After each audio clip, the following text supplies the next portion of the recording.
Hello, probers. Howdy. That might have caught me off guard a little bit. It's like, let's get ready to rumble. Welcome to the quintessential extraterrestrial comedy podcast brought to you by your favourite former Mibs. I'm your host for this case, the Walker of Moons, Granny Moonwalker. And opposite me, drinking the hard stuff, blackcurrant fruit shoot, is Kevin the Grey, aka Grey Nuts, aka Grey Balls, aka Greybeard. How are you today, old Grey Balls? Youthful, sir. I am youthful. When you refer to me as Greybeard, based upon the last sentence, are you referring to a facial beard? Always. Okay. Then why would my nuts be grey? And why would my balls be grey? Because they hang from your face. I've got balls on my chin. I have to wear little chin pants. When I walk, they swing to and fro like one of those time-clacking devices. Chin strap. Call you Chin Strap Bill. Where did the bill come from? That's Pirates of the Caribbean, damn it. Rolls off the tongue. No, it doesn't. My chin rolls off the tongue. Lick these nuts.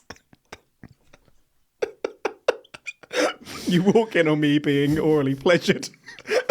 Bouncing my chin up and down. If my nuts are on my chin, where's my... Do you smear chocolate on there so Moxley can lick your nuts? Absolutely not. Do not bring Moxley into this. I will go to war. However, let's get straight into it.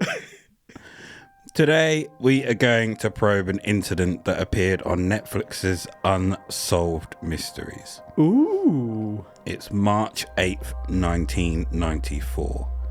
It's a dark night in a quiet city known as Muskegon in the state of Michigan. Muskegon is situated around the harbour of Lake Michigan. This particular night, 300 Spartans! I thought you hadn't finished your sentence there. I was saying like 300 what? And then I scrolled on the research notes and clicked. Muskegon. As I was reading your research notes there, I misread that and thought it said Mastodon.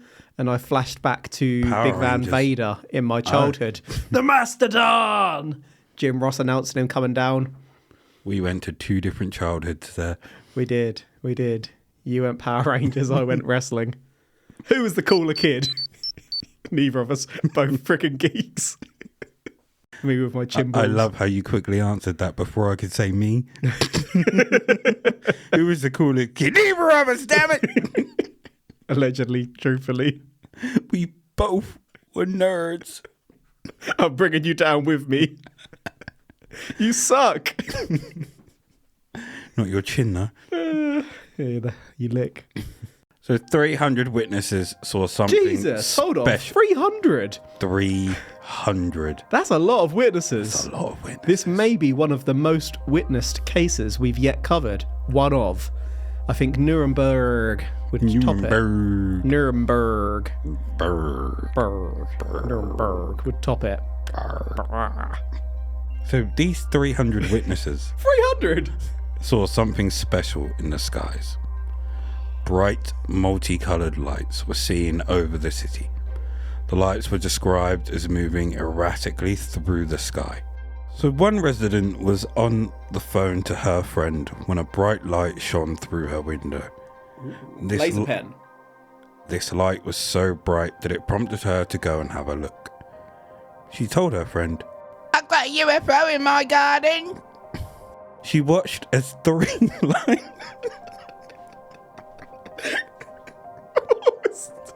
I have no idea. I didn't know how to do a fucking granny voice all of a sudden. Oh, it's a granny. Bless her. Oh, I thought it was a someone working the streets, bless them. Had a hard night. She watched as 3 lights hovered above the tree line for a while before one of them decided it had enough and zoomed off at incredibly fast speed, leaving the other 2 stationary at the scene. But they left after a short while. She was most surprised that the objects let off no sound at all. Her horse was out in the yard, totally oblivious to the lights, grazing before nodding off. This lady was Cindy Pravda. Cindy really wishes back then she had a camera. She was not the only person to see the lights. All right. The horse nodded off. Did we lose some time there and something or somebody made the horse nod off?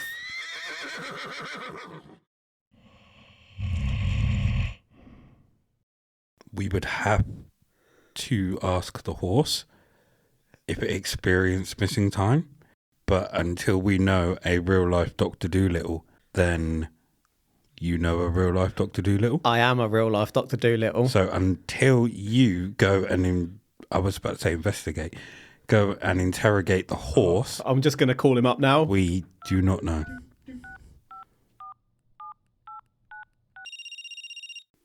Hello. Is that Mr. Ed? Did you experience missing time? Nay.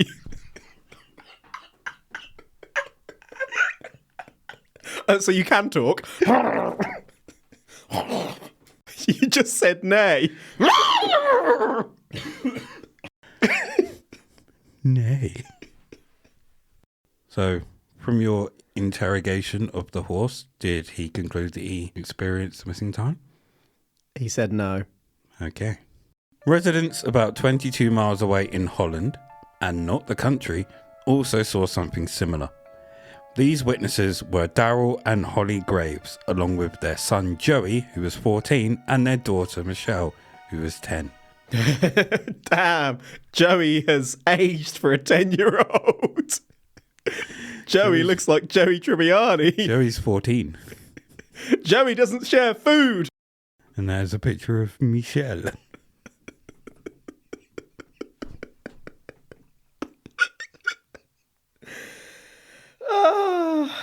Would you like to explain what you're seeing there? No. So what I have included in the research notes is a picture of Michelle from Dodgeball, the enforcer to... It's the best picture as well. How would you describe What's his Michelle? name? Ben Stiller. Yeah, but Ben Stiller's character. Something white. I literally watched this film about 2 months ago. That's pissing me off. It's gone. Either way, I would class this as a B-Tech Terry Crews. I was going to say it's like Terry Crews. That's exactly who I was going to describe it as. And for those of you outside of the UK, B-Tech kind of stands for like B grade. Well, not B Does grade, it? but it's like a downgrade. It's what you would do in school if the teachers were arseholes and wouldn't put you forward for a GCSE. Yeah. Do GCSEs even still exist as they were? I don't think so. Oh, I don't So know. think of it this way. It's you're in the reserves for the reserves.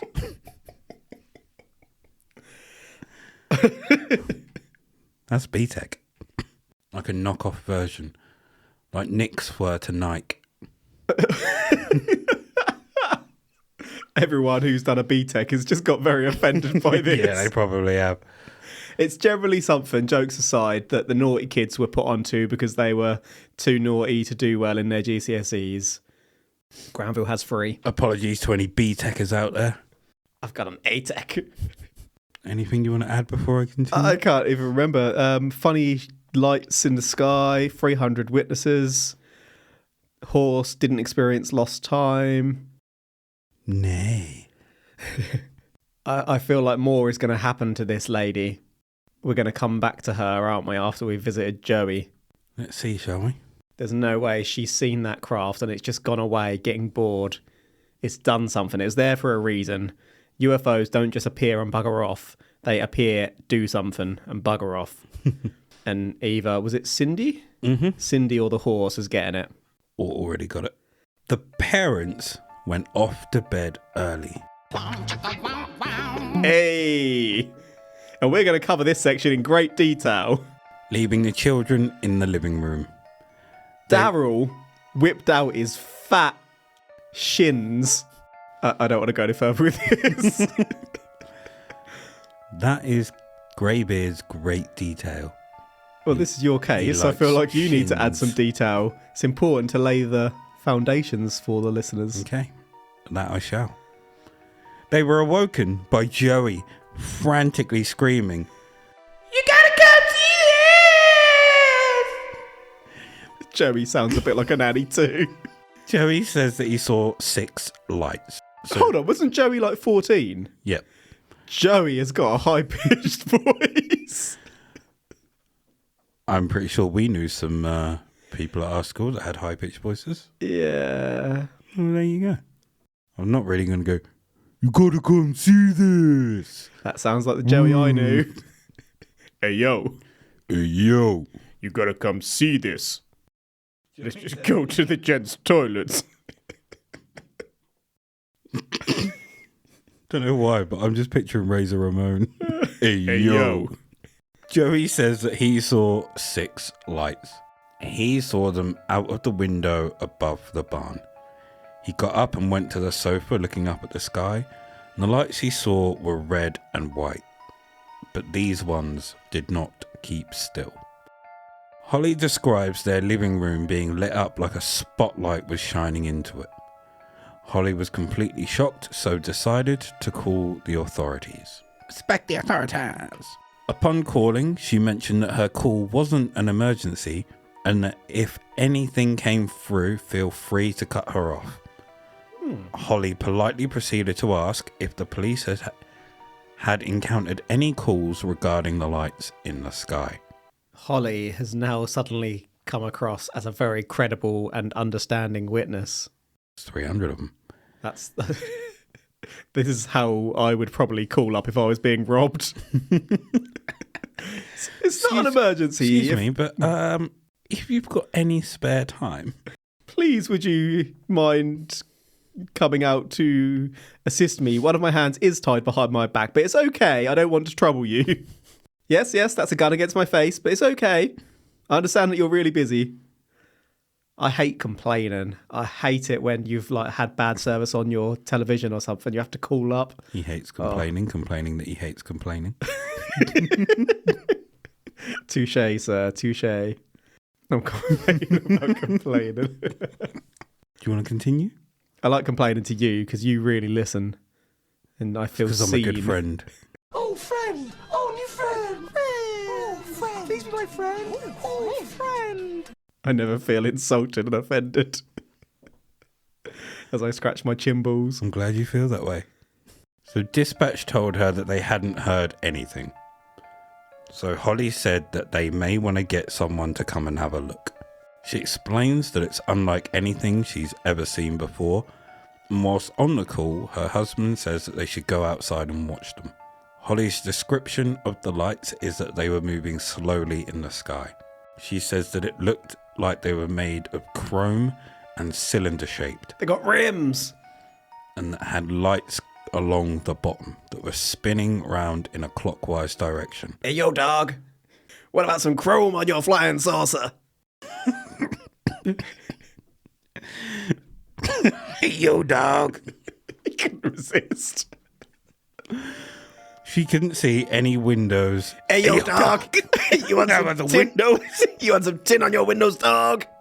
She couldn't see any windows, so was unable to see anything inside the craft. After that episode, my throat was so sore. Hey, yo, dog. She asked her husband Daryl what the object was. He responded, "Babe, it's a fucking UFO. With some sweet window tint. Looks like it's got a popcorn machine." Isn't he American? Yeah, I'm not doing American accents. Just doing the first thing that comes to mind. I think we should go over the voices of these characters just to remind ourselves. Yeah, let's not. I'd like to hear Cindy again. They may just be different every time. Chain smoking cigarettes in her hot pants. Hello, love. A UFO in my garden. She's been busy since the last time we heard from her. Smoking all them cigarettes out of stress. Her horse is knocked out. Her horse. Her horse.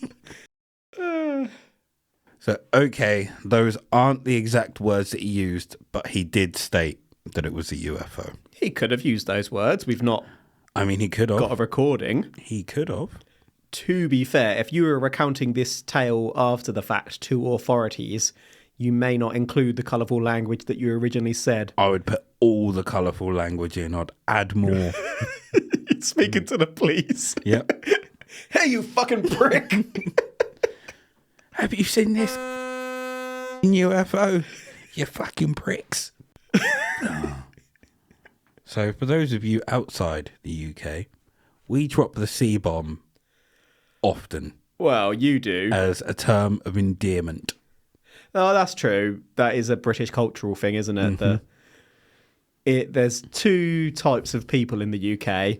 Those who drop the word and those who do not. Where the hell did that come from? I have no idea. It's going to haunt you. Bug! A large fly has just entered the sealed room Mr. Moonwalker and myself are within. I should have said studio there. Came through a portal. There's no way that could have come in. Through a portal. The Mibs! The goddamn Mibs!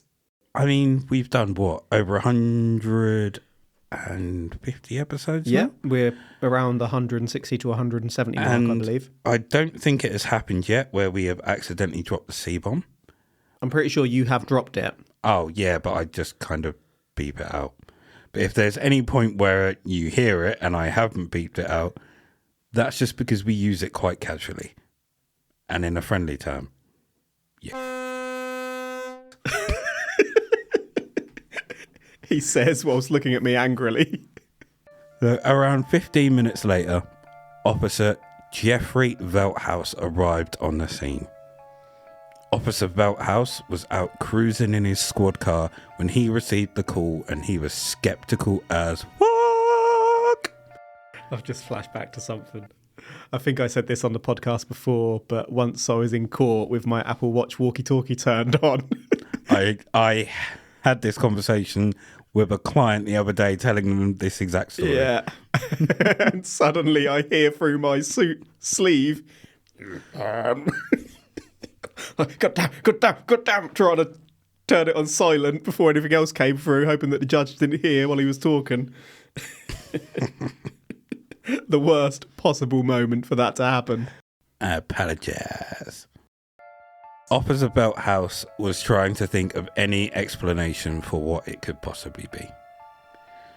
Upon arrival, he got out of his car and took a look up into the sky. High up in the sky, he saw two lights moving slowly in a southwest direction towards Lake Michigan. According to him, their movement was consistent of that of an aircraft. Both lights were quite close to each other, and the colours were changing from white to green.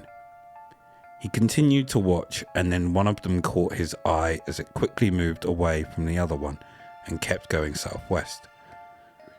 Now he says that it was different from any aircraft he has ever seen. They all stood there for about 10 minutes before Velthouse got back into his cruiser and attempted to follow them. As he drove away, I have no idea where Holly went. Maybe she got hungry, needed a drink or a number two, but she heard Daryl scream and then proceed to tell her that the object had split into 5 separate lights before they all disappeared. Oh, god damn it. That sounds more like a meteor than it does a UFO if it split as it hits the atmosphere or breaks down as it's going through the atmosphere into several pieces. But I want to ignore that and roll back. So the officer stated that the movement was consistent with an aircraft. Until it wasn't. Well, even so, that doesn't tell us shit, because what type of aircraft? Are we talking hot air balloon, helicopter, jet, standard slow plane like you went up in the other week? Mm-hmm. Danger plane, as we like to call them. Danger plane. Hmm. I'm going to fly the plane next time I go up. Yeah, sod that. It's going to be fun. I've said to you before, I never had an issue with heights my whole life. I've done like climbing things like go up and whatnot, been up to the top of trees and higher, been up mountains, been in aeroplanes several times, never had an issue.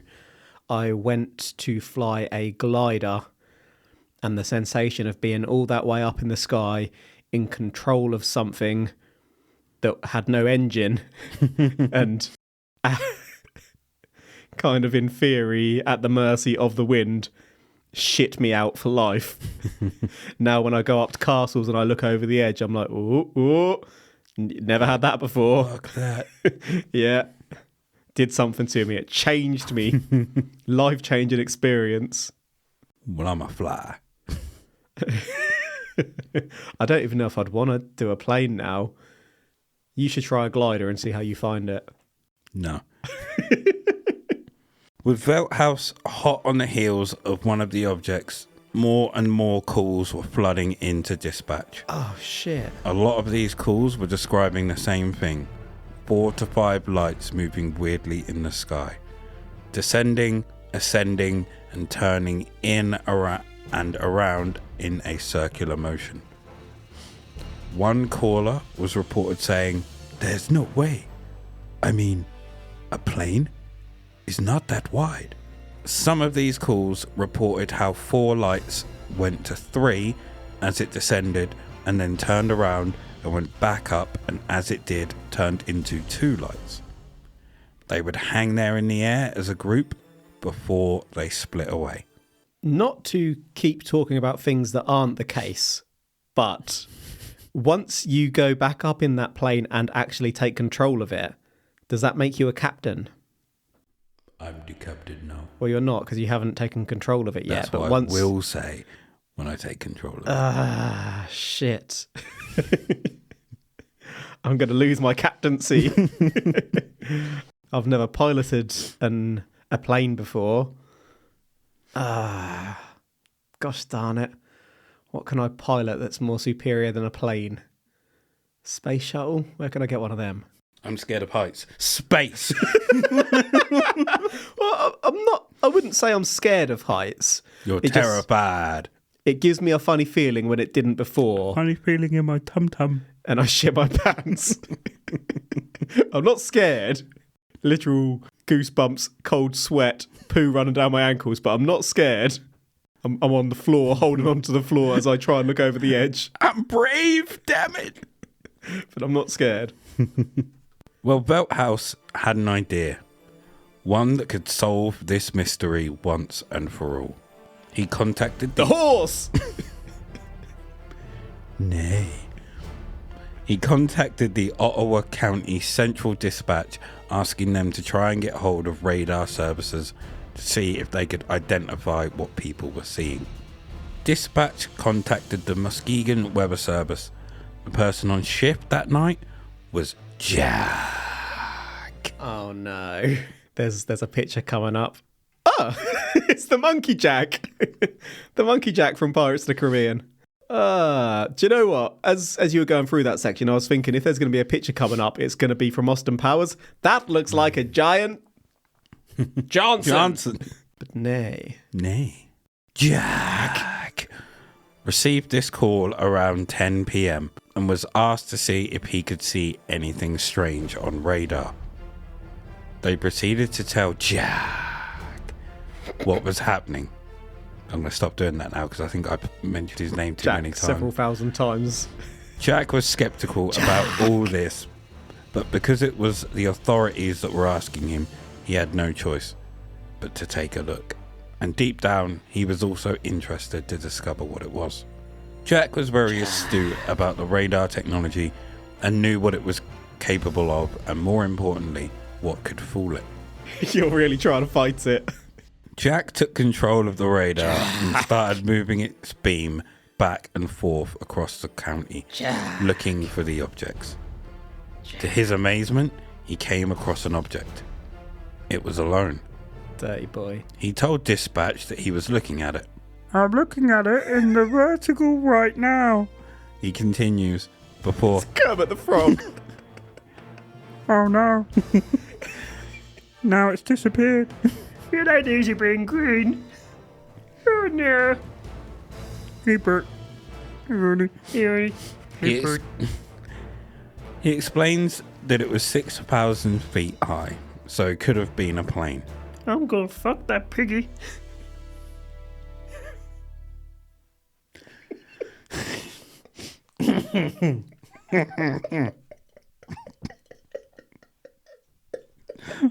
Oink oink. Kermit is a massive sex pest when the cameras aren't rolling. Have you seen that video? Oh, what's the thing? I think it's called Omegle. Where they have the two camera things, so it randomly flicks for a cam. Imagine speed dating on cam. Yep. And then there's one, and it appears, and there's a girl, and she goes, "Oh, it's Kermit the Frog." And then they start talking, and Kermit just gets dirty and just moves his frog dick out. And he's like, "Why would you do that?" I've not seen that, no, but that sounds amazing. I'll try and see if I can find it after this episode. He explains that it was at 6,000 feet, so it could have been a plane, but then remarks that it was pretty big. No, I noticed something else is pretty big. Oink, oink. He then goes on to say that there's something big down there right near South Haven, and that it was strange because it looked like a big blob. Could it have been a blimp or balloon? It could have been, but it was the dead of night and during winter. This was highly unlikely and highly unusual. I assume that a meteor would show up on radar. You assume. I do not know. If it was large Oink, enough to break up oink. into smaller pieces. But then you would see them kind of disperse and then slowly go the other down, witness wouldn't you? did see them disperse, and from the ground, the perspective could look very different as to what's actually going on, because it could be travelling really, really fast, but from such a height that you can't really make that out until the angle changes from where your perspective is situated. That is quite a good point. That is a very good point, no doubt. But it also could be a balloon. That's also a point. I still feel like we're going back to Cindy at some point. I'm kind of waiting for it. Like, where's the outlandish detail here? Because this is kind of a run-of-the-mill UFO sighting, albeit with lots of witnesses rather than just one or two, which is a nice change, admittedly. Jack continued to monitor it, and then it stopped moving. Or did it? It exploded. The object Like Kermit. shot up into the sky by 6,000 feet. Whoa. Now, at 12,000 feet, shit got real. Two other objects appeared. While still on the call, Jack explained that the objects were coming together and coming apart, and were now separated by 5,000 feet in height. Over me. Jack explains that in all aspects they're behaving like aircraft, except that the radar is showing that they're not acting that way. Working off of the energy returning to the radar echo, Jack was able to determine that the objects were smooth, reflective, and seemed to be made of a highly polished metal. Jack was told that an officer had seen 3 or 4 of the objects, and he replied that he was seeing 3 on radar in a triangle formation. El Triangulo. The 3 objects were about 20 miles apart. One near South Haven, one on the shore of Lake Michigan, and the last one near Decatur. One would jump about 20 miles and hover, and then the other 2 would do the same to form the Triangulo formation once more. This behavior made Jack nervous. It was as if the objects were trying to be seen, and he couldn't think of any aircraft that could move and react in the way these 3 were. The objects then moved to a point, and proceeded to replicate the triangle formation over Lake Michigan. They stopped and hovered there. Jack watched them for 2 hours. All right, 2 hours. That sounds a little bit unusual for a meteor, to my knowledge, along with the splitting and then coming back together. Also, what about the kind of- going, like the ascending and Yeah, descending? you've kind of shit on my parade there. That's that one out I of the wouldn't water. say I shit on it. I'd say you've probably slopped all over it, yeah. All right. Obviously, we need to look to the possible before we look to the paranormal. I'm struggling to come up with anything other than military craft based upon the descriptions, unless it's malfunctioning technology of some description. Okay, so military tech. I'm just trying to think. I can't remember what the effect is called, and I don't think it's going to come back to me. Like, is it bokeh or bokeh? It doesn't matter. I don't. Don't know what you're on There's about. too many to make me feel that it's that type of effect. I'm struggling to come up with a reasonable explanation now. Are you going to hit me with some science later on? Who knows? Let's You know, continue. this is your episode. This night would get crazier still. Get the frick out! Whilst the objects hovered, they were joined by more. Not just one or two, but dozens. They would drop to 4,000 feet and rise to as high as 55,000 feet in seconds, as if doing some kind of dance routine in the sky. At one point, they moved 20 miles across the lake in less than a second, which would calculate their speed at 72,000 miles per hour. He says that that's the equivalent of flying from New York to LA in around 2 minutes. That is fucking quick. Is it otherworldly quick? I would class that as otherworldly quick. But is it otherworldly quick? Yes. Yeah, I'm struggling. Jack found out at a later point that the area the objects were hovering over was the only part of the lake that didn't have ice over it, so thinks that this may have acted as a rendezvous point. Or maybe they were studying things in the lake. Let's make a rendezvous. Jack called his wife and explained everything, and asked her to go and have a look to see if she could see anything, but she was too afraid to. He contacted the FAA control tower at Muskegon County Airport, Far. and an air traffic controller said they'd observed 3 crafts flying in formation, but that they had no transponder codes. Ooh.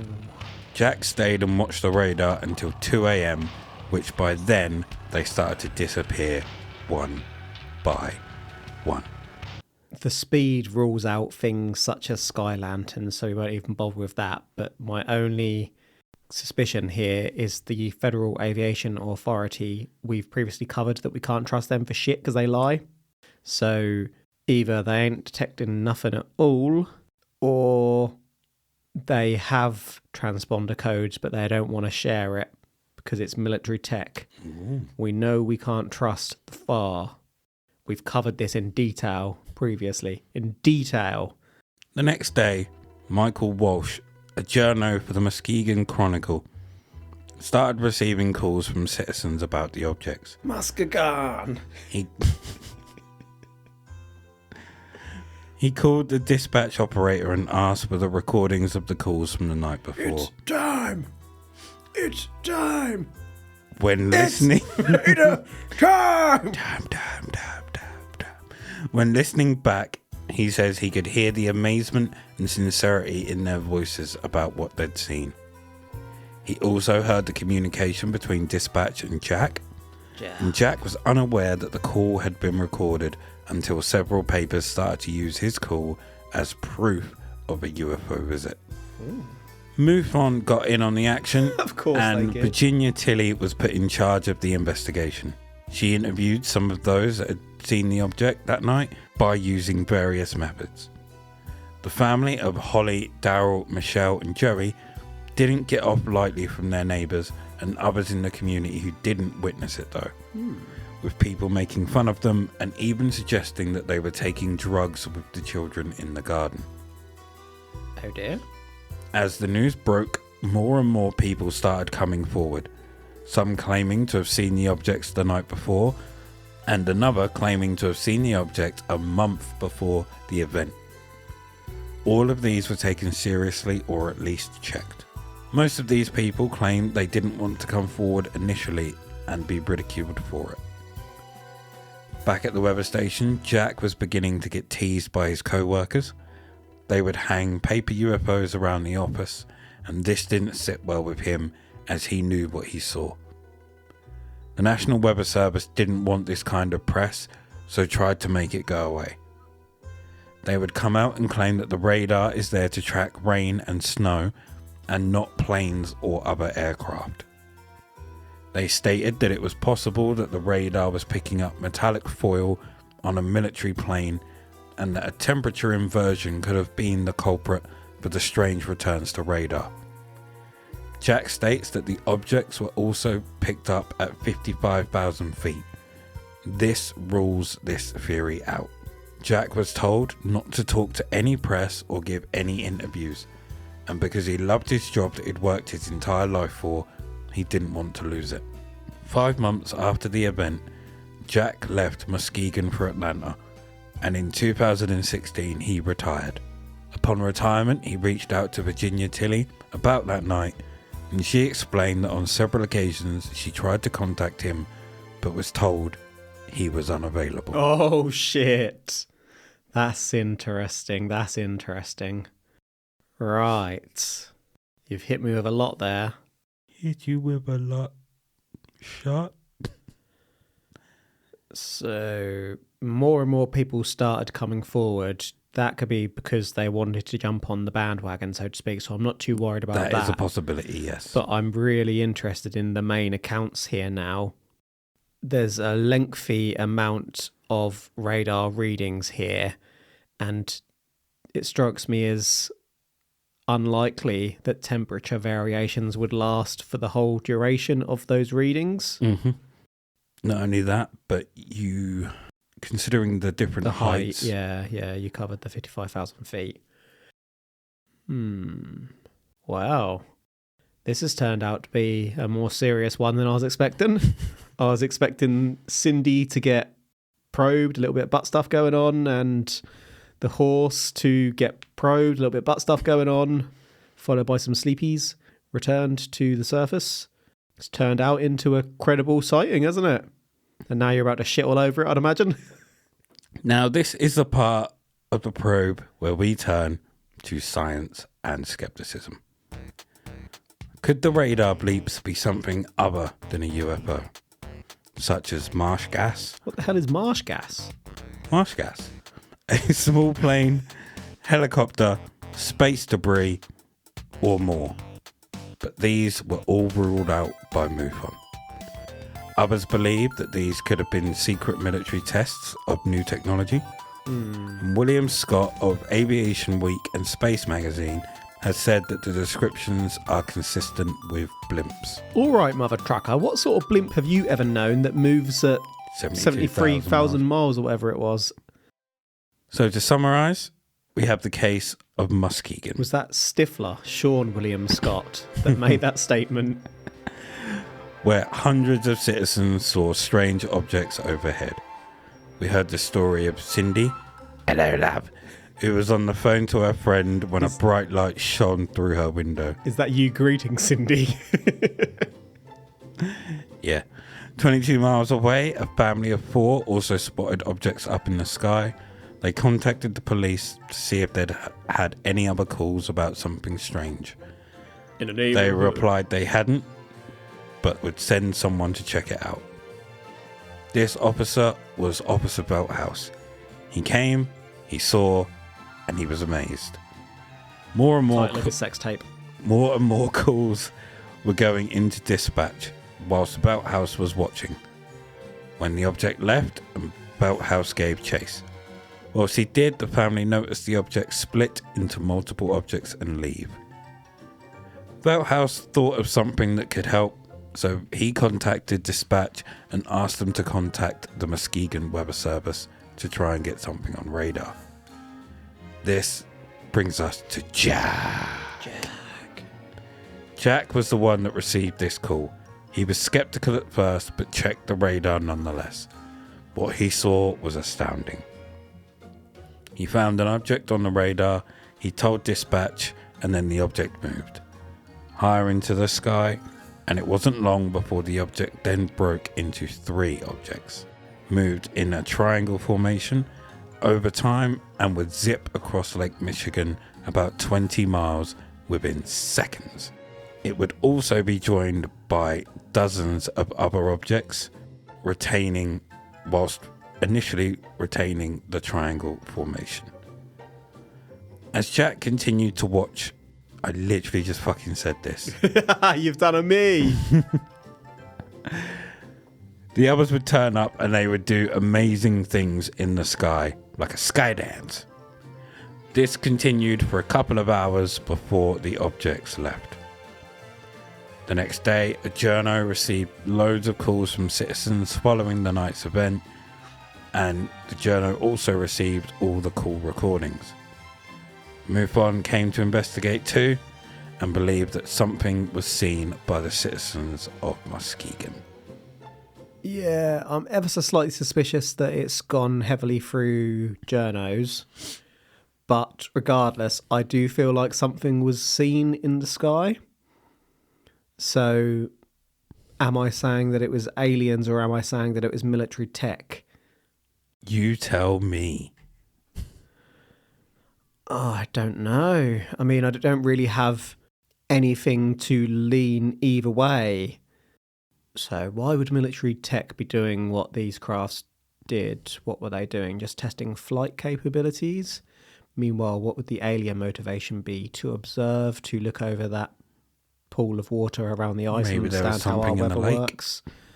Maybe they were interdimensional aliens that had different laws of physics and gases and whatnot on their home world. What if they were disappearing from radar because they were going down, not up? What do you mean? Well, we've had probes before where we mentioned that UFOs were inside the Earth. I'd need to go back over the evidence with that theory of mine. Start at the start. Rewind. Hello, my name's Kev. I've got balls on my chin. As he says, he's stroking his ball chin. I'm not saying that it was aliens, but it was aliens. Bitch. I'm saying it because you haven't given me anything else. So, Sir, as he has decided to opt what side he's going to jump on, I'm going to let you in on another piece of news. I agree. I really thought you were going to hit me with like a bit you'd held off. No, I think there are far too many people that saw something in the sky. And there's not enough to determine what it could have been other than something. Yeah, so if this is military technology, you've got to assume it's being tested, not carrying out any other operational activity because it hasn't done anything else. Absolutely. And I think it's more the speeds that they travel at that push me more towards alien. What I'm struggling to get my head around is why in this location and why do what they did, which was just float around, essentially. That doesn't really strike me as a military operation. We also have no idea what they did. Like, we don't know what they're capable of. We don't know what else happened. It's more the fact of how quick they were going through the different heights on radar and appearing on one part of the radar to another part of the radar. It's, like I said, 72,000 miles per hour. 1 minute they're there, the next they're there. When the first one moved to a point and then the other two moved to a point and then they were still in triangle formation. So triangle formation is a bit of a military formation, but then some birds do that as well. Absolutely. There's no reason to suggest that extraterrestrials wouldn't do it. So for me, there is not enough to say that it's not aliens. So until There is. Yeah, This sod is it. Aliens. What series of the Netflix show was it? Unsolved Mysteries. Yeah, most recent series? Season or- 3, yeah. I've not watched the most recent season. I was thinking, I've watched this show and I haven't heard of this, but yeah, I haven't watched the latest season. So there we have it. This is Aliens. It's been a while. Unexpected and welcome conclusion. Thank you for joining us for this week's probe. You can find us on Instagram at But It Was Aliens. Our Facebook page is But It Was Aliens. And our Facebook group is Extraterrestrial Towers. We are also on Twitter at But It Was Aliens. And also on Patreon.com/But It Was Aliens. Support the show, folks. Where you can find Rasputin's dick. We're not talking about an episode. That's just where his dick is. It's That's- on our Patreon. That's where it resides. flaccid. All time. I am Moonwalker. He's Greybeard with nuts on his chin. And we are But It Was Aliens. Remember, the truth is up there. Hashtag